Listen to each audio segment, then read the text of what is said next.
ទោះជាទាហានឬប៉ូលីសក៏លទ្ធផលដូចគ្នាដែរ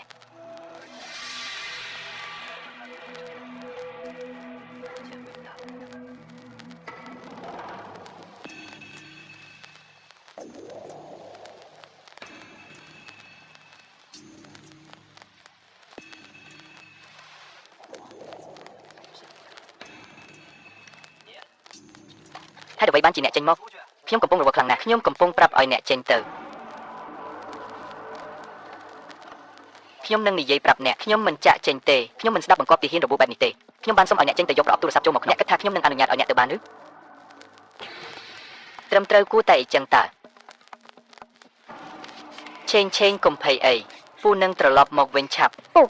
អ្នកក្លាហានពិតមែនទោះខ្ញុំប្រាប់ឲ្យចេញទៅក៏អ្នកមិនព្រមទៅដែរអ្នកត្រូវតែនៅជិតម្ដាយខ្ញុំពូរបស់ខ្ញុំជាពេទ្យខ្ញុំនឹងប្រាប់អ្នកខ្ញុំមិនបោះបង់លោកម្ចាស់ទុយទេខ្ញុំគួរយកវាអត់យកវាទៅខ្ញុំទៅមើលមិនថាអ្នកវិលមុខឬភ្ញាក់ផ្អើលយ៉ាងណាទេខ្ញុំពិតជាកោតសរសើរអ្នកខ្លាំងណាស់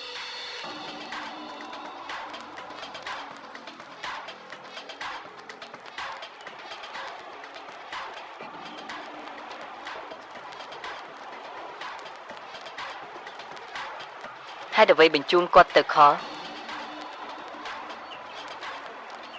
បើខ្ញុំគិតមិនខុសគេចង់ប្រាប់ខ្ញុំថាពួកគេស្គាល់អត្តសញ្ញាណគាត់ហើយគេព្រមានយើងកុំឲ្យធ្វេសប្រហែសគាត់មើលទៅដូចអ្វីខ្ញុំមិនខ្លាចបន្តិចណាទេខ្ញុំគួរតែទីត្រូវ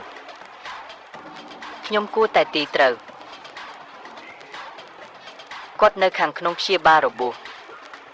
ខ្ញុំយល់ច្រឡំគាត់ស្ម័គ្រចិត្តចូលរួមព្រោះគាត់ជាទាហានខ្ញុំចង់ឃើញវីរៈបុរសវ័យក្មេងនេះណាស់គាត់មិនដូចការគិតរបស់ខ្ញុំទេគាត់មិនខ្លាចស្លាប់ឡើយ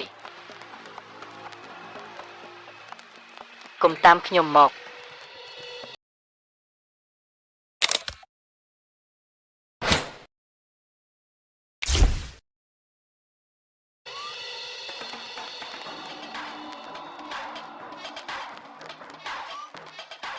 ខ្ញុំមិនអាចទៅជាមួយអ្នកទេ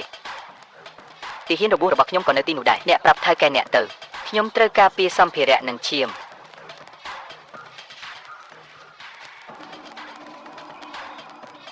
គ្មានខ្យល់បក់ទេគាត់គ្រាន់តែបំពេញកាតព្វកិច្ចជាគ្រូពេទ្យ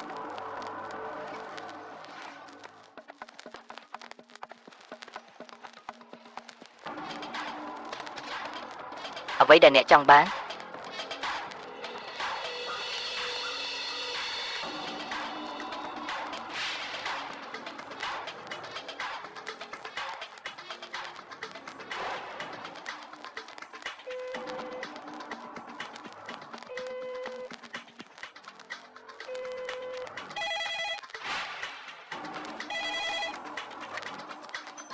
ជំរាបសួរពួកយើងជាក្រុមប៉ូលីសពិសេសសន្តិសុខសាធារណៈក្រុងដុងហៃហុងហ្វេងជាប្រធានក្រុមខ្លាដកាច់សាហាវនេះ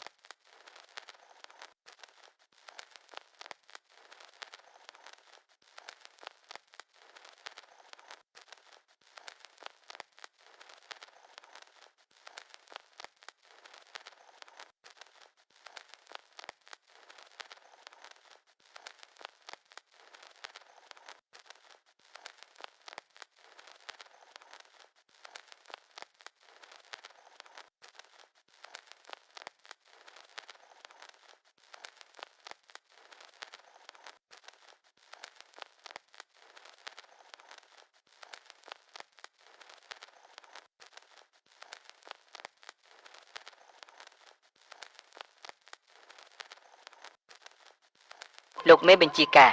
ពួកទាហានស្រីទាំងនេះសុទ្ធតែជាកូនចៅរបស់គាត់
ខ្ញុំអាចប្រាប់អ្នកបានថាខ្ញុំមិននៅទីនេះដើម្បីចរចាទេ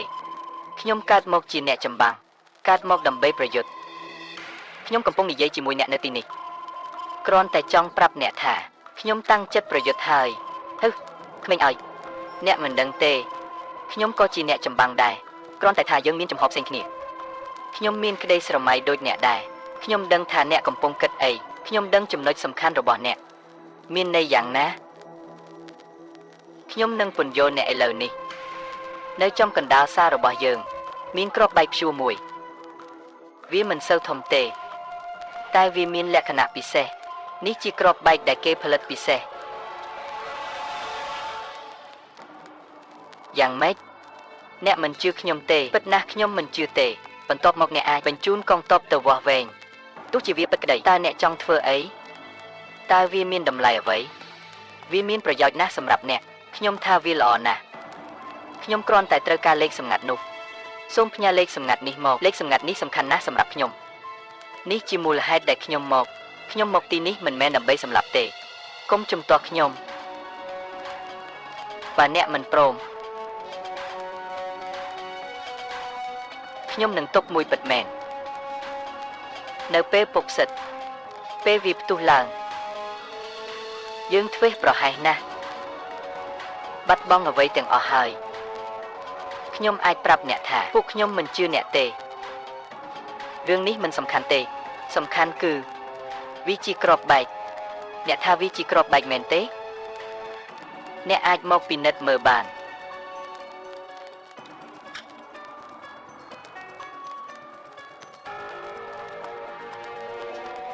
ខ្ញុំត្រូវរាយការណ៍ប្រាប់ទាហានជាបន្ទាន់ខ្ញុំឮទាំងអស់ហើយតើអ្នកចាំអ្វីទៀតទៅប៉ុស្តិ៍ប៉ូលីសទាហាននឹងចូលទៅការសម្លាប់នេះនឹងក្លាយជាបញ្ហាធំ